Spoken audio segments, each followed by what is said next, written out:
پاکستان کے تیسرے فوجی حکمران جنرل ضیاء الحق 17 اگست 1988 کو ایک پراسرار فضائی حادثے میں مارے گئے۔ C-130 ہرکولس طیارہ جو پاک 1 کہلاتا تھا، یہ کسی فنی خرابی کے باعث گر کر تباہ ہوا، اسے میزائل سے نشانہ بنایا گیا، یا پھر یہ واردات تخریب کاری اور دہشت گردی کا شاخسانہ تھی؟ اگر یہ سیبوٹیج تھا تو کیا واقعی عام کی بیٹیوں میں بارودی مواد رکھا گیا یا پھر اعصاب شکن مہلک گیس استعمال کی گئی؟ اگر یہ بیرونی سازش تھی تو پھر مقامی سطح پر سہولت کاری کا کردار کس نے ادا کیا؟ آخر وہ کون تھا جس نے ضیاء الحق کا پوسٹ مارٹم نہ ہونے دیا اور شواہد مٹا کر تحقیقات پر اثر انداز ہونے کی کوشش کی؟ امریکی ادارے FBI نے سراغ لگانے کی کوشش کیوں نہ کی؟ پاکستان میں ایئر فورس نے انویسٹیگیشن کی، شجاعت کمیشن بنا، FK بندیال کمیشن نے انکوائری کی، جسٹس شفیع الرحمان کی سربراہی میں بنائے گئے کمیشن نے تحقیقات کی، مگر سچ سامنے کیوں نہ لایا جا سکا؟ ترازو کی مسٹری سیریز میں ہم تمام تر سازشی تھیوریوں کو حقائق کی کسوٹی پر پرکھنے کے بعد خفیہ رپورٹوں اور پبلک کی گئی دستاویزات کی روشنی میں اصل کہانی جاننے کی کوشش کریں گے۔ اس سلسلے کی پہلی قسط کے ساتھ میں ہوں بلال غوری اور آپ دیکھ رہے ہیں ترازو۔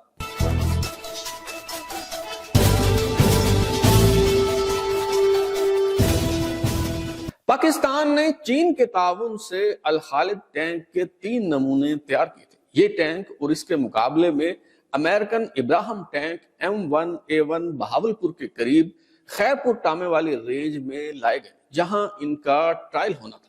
جنرل ضیاء الحق اس تقریب میں شرکت کے لیے 17 اگست 1988 کو اپنے خصوصی جہاز پاکستان 1 C-130 کے ذریعے بہاولپور پہنچے۔ Vice chief of army staff general Aslam Beg Mirza, chief of general staff lieutenant general Mian Muhammad Afzal اور corps commander Bahawalpur lieutenant general Muhammad Shafiq نے ان کا استقبال کیا اور پھر ہیلی کاپٹر کے ذریعے انہیں خیرپور ٹامے والی فائرنگ رینج لے جایا گیا۔ Chairman joint chiefs of staff committee general Akhtar عبد الرحمان، امریکی سفیر آرنلڈ رافیل اور پاکستان میں امریکہ کے دفاعی اتاشی بریگیڈیئر ہربرٹ واسوم بھی ان کے ہمراہ تھے۔ امریکی سفیر بہاولپور میں کانوینٹ سے منسلک ایک امریکی راہبہ کے قتل ہو جانے پر تعزیت کرنے کے لیے چند روز پہلے یہاں پہنچے تھے۔ فرسٹ آرمرڈ ڈویژن کے commanding officer major general Mahmood Ali Durrani اس تقریب کے میزبان تھے۔ ٹرائل کے دوران چین کے تعاون سے بنائے گئے الخالد ٹینک نے تو اچھی کارکردگی کا مظاہرہ کیا، مگر امریکی ٹینک M1A1 جو یورپ اور امریکہ کے صاف ستھرے ماحول میں کام کرنے کے لیے بنایا گیا تھا، صحرا کی دھول میں بالکل ناکام ہو گیا۔ گرد کے طوفان اور کیچڑ میں امریکی ٹینک پھنس کر رہ گیا اور اس کی ٹربائن انجن نے کام کرنا چھوڑ دیا۔ امریکن ٹینک M1A1 کا کوئی ایک نشانہ بھی صحیح مقام پر نہ لگا۔ ایک موقع پر فرسٹ آرمرڈ ڈویژن کے general officer commanding major general Mahmood Ali Durrani نے کمنٹری کرتے ہوئے 90 دن کا ذکر کیا تو از راہ تفنن کہا، جنرل ضیاء الحق کے انتخابات کے لیے دیے گئے 90 دن نہ سمجھے جائیں۔ اس جملے پر شرکا کھلکھلا کر ہنس دی۔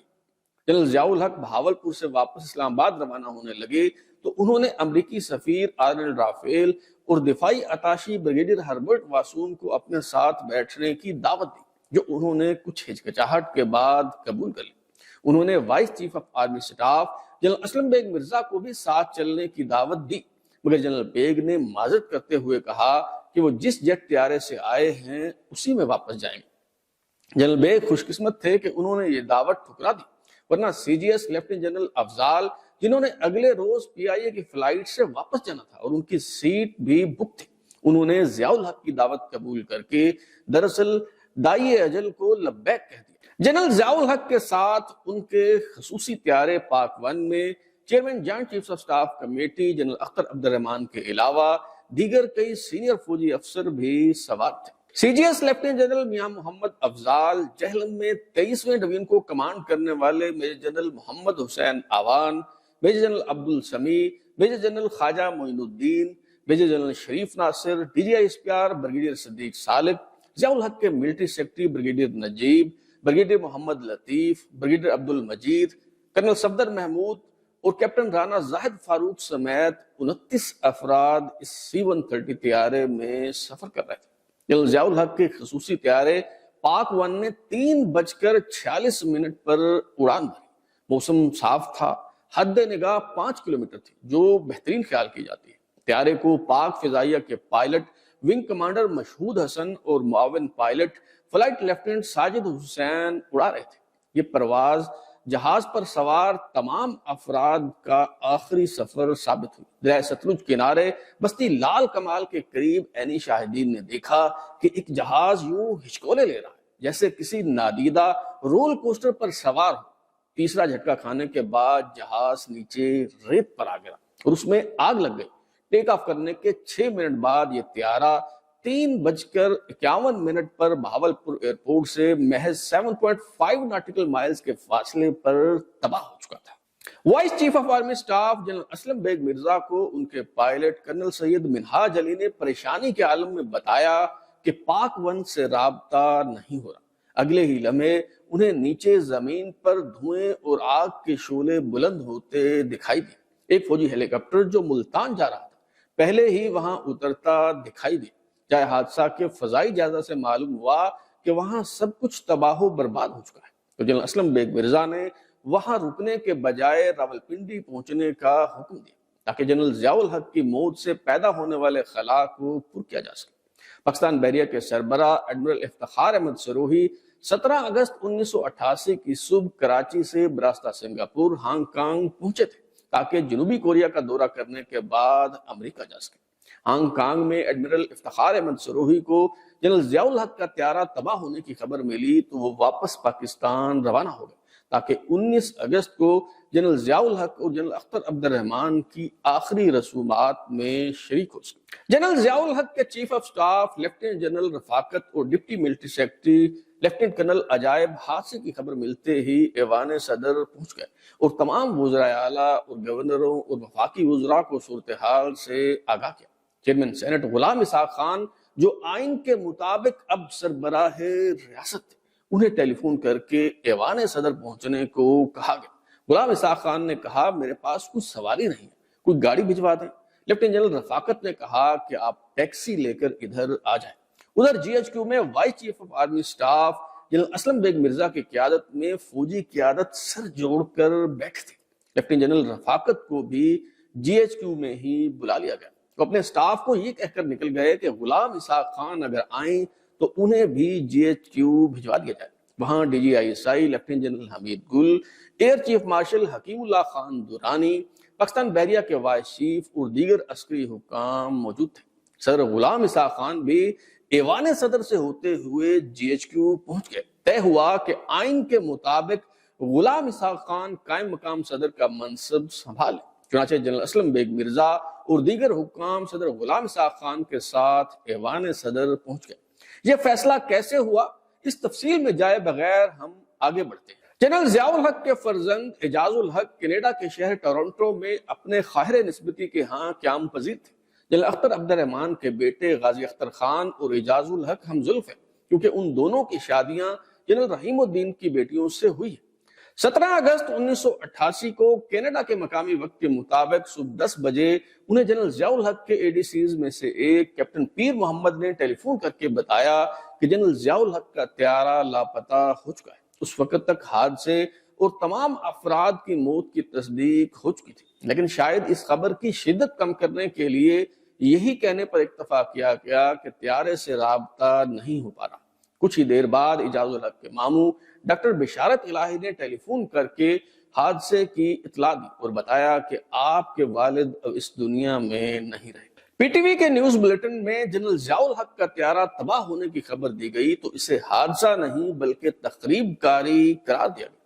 سربراہ ریاست کا منصب سنبھالنے والے غلام اسحاق خان نے بھی قوم سے خطاب کرتے ہوئے یہی بتایا کہ پاک 1 ہوا میں ہی دھماکے سے پھٹ گیا۔ اب تک آپ اصحاب نے یہ اندوہناک خبر سن لی ہوگی کہ صدر مملکت جنرل محمد ضیاء الحق صاحب کا آج سے پہر ہوائی حادثے میں انتقال ہو گیا۔ انا للہ و انا الیہ راجعون۔ صدر مملکت آج صبح بہاولپور کے مختصر دورے پہ تشریف لے گئے تھے۔ سپہر 4:30 بجے کے لگ بھگ ان کا جہاز اسلام آباد واپسی کے لیے بہاولپور کے ہوائی اڈے سے روانہ ہوا، مگر پرواز کے چند منٹ بعد ایک دھماکے سے ہوا میں ہی پٹ گیا۔ اگر ضیاء الحق کا طیارہ تخریب کاری کے نتیجے میں تباہ ہوا تو پھر یہ کس کی کارستانی ہے؟ اس حوالے سے بے شمار مفروضے اور افواہیں سامنے آئیں، کیونکہ جنرل ضیاء الحق کے دشمنوں کی فہرست بہت طویل تھی۔ یہ دعویٰ بھی کیا گیا کہ جنرل ضیاء الحق کے طیارے کو ذوالفقار علی بھٹو کے بیٹے میر مرتضیٰ بھٹو کی تنظیم الذوالفقار نے نشانہ بنایا۔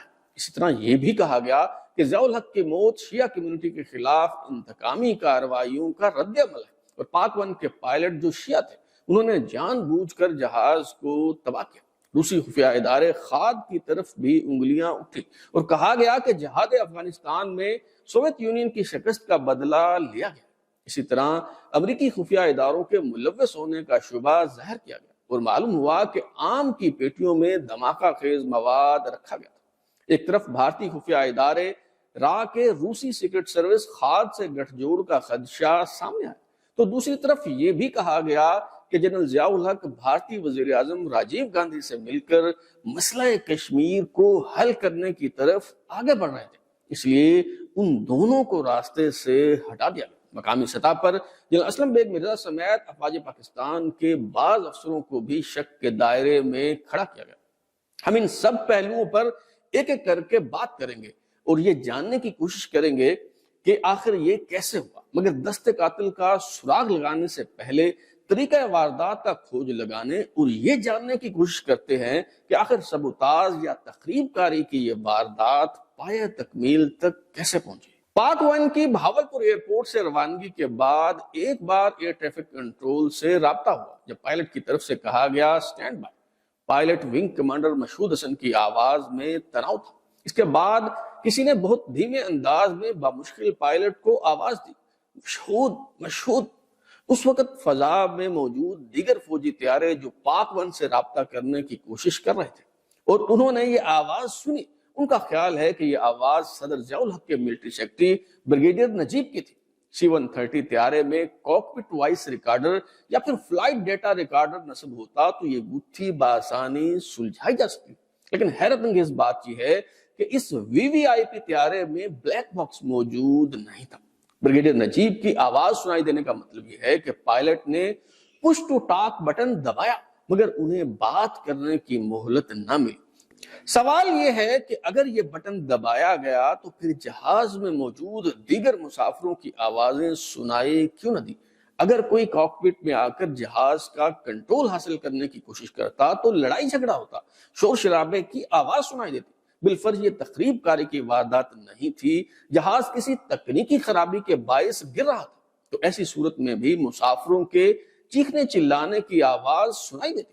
مگر طیارے میں سکوت مرگ طاری ہونے کا تو ایک ہی مطلب ہے کہ عملے کے افراد اور جہاز پر سوار تمام لوگ یا تو بے ہوش ہو چکے تھے یا پھر انہیں موت کی نیند سلا دیا گیا تھا۔ جنرل ضیاء الحق نے 29 مئی 1988 کو وزیر اعظم محمد خان جنیجو کی حکومت برطرف کرنے کے بعد اپنی سیاسی سرگرمیاں محدود کر دی تھی اور پہلی بار اسلام آباد سے نکل کر بہاولپور کے قریب خیرپور ٹامے والی فائرنگ رینج پہنچے تھے۔ ان کے فرزند اعجاز الحق کے مطابق وہ ٹینکوں کا معائنہ کرنے کے لیے نہیں جانا چاہتے تھے۔